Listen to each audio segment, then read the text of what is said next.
broadcasting from Mabula, Kuwait. This is the Me and Larry reality video show. LTL editorial news for October 20th, 2009, titled Scams and Fraud. Scams and Fraud. Okay, we already talked about in Afghanistan, there's going to be a runoff. President Karzai, you know, you can't escape from that one. Hey, who are you? Houdini? No, you ain't gonna do no Houdini and win it for your second term president that easy. Especially when your ballots are all, you know, the ballots, election ballots are all over the ground in Afghanistan, and they picked it up. BBC News kind of investigated and did videos on it.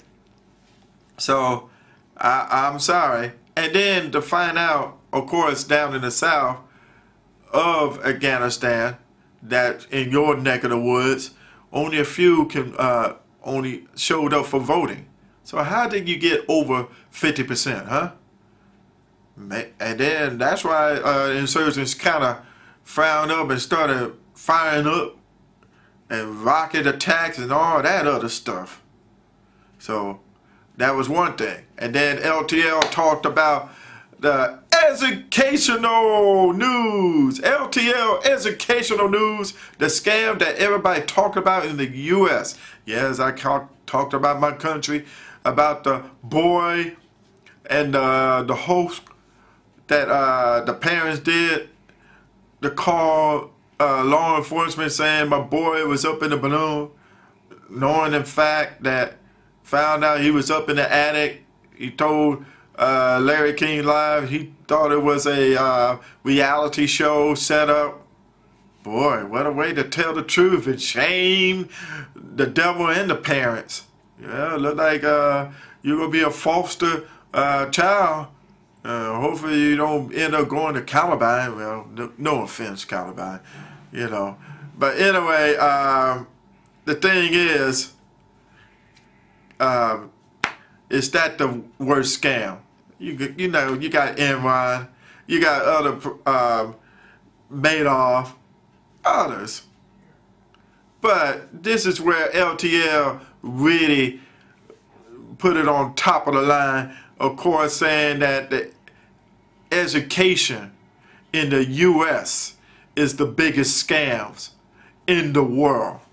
Here you are, ITT, Dubai, University of Phoenix, your universities, your institutions, and schools. Here you are, you pay for the books. The books is expensive as hell. Used books are still expensive as hell. And then you get in a lecturer, instructor put most of the students to sleep, and then trying to put pop quiz, surprise quiz or something, I don't know. But anyway, other things that went on, you can also say during that time, and then we put this out, university schools or institutions, you know, the credit card people like to set up nice little student credit cards. You could buy on books, pencil, notebook paper, beer. Beer. Yeah, they would buy beer on credit cards. They had to wait till they're 21, huh? Oh, yeah. Credit cards, high interest rate, scams. Don't believe me? Talk to several people. Even Dave Ramsey talked about that. Yes, Dave Ramsey, Nashville, Tennessee. That's right. So that's another thing. But of course, let's talk about LTL still owing. Of course, the creditors is the United Student Aid Fund Incorporated, which the watchdog is the General Revenue Corporation. Of course, let's talk about institutionalism. Institutionalism is dealing with your financial institutions. They set it up for those who have economic problems or behavior. They set up programs like that, but they want to get paid.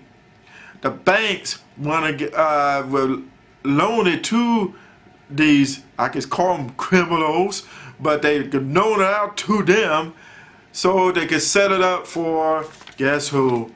Poor little me and the other socialists, which is part of socialism. They set things up, do it that way.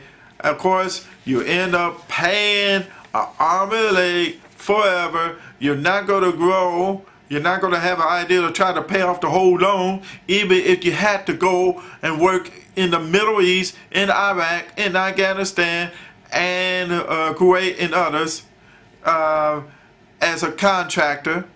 Many people did.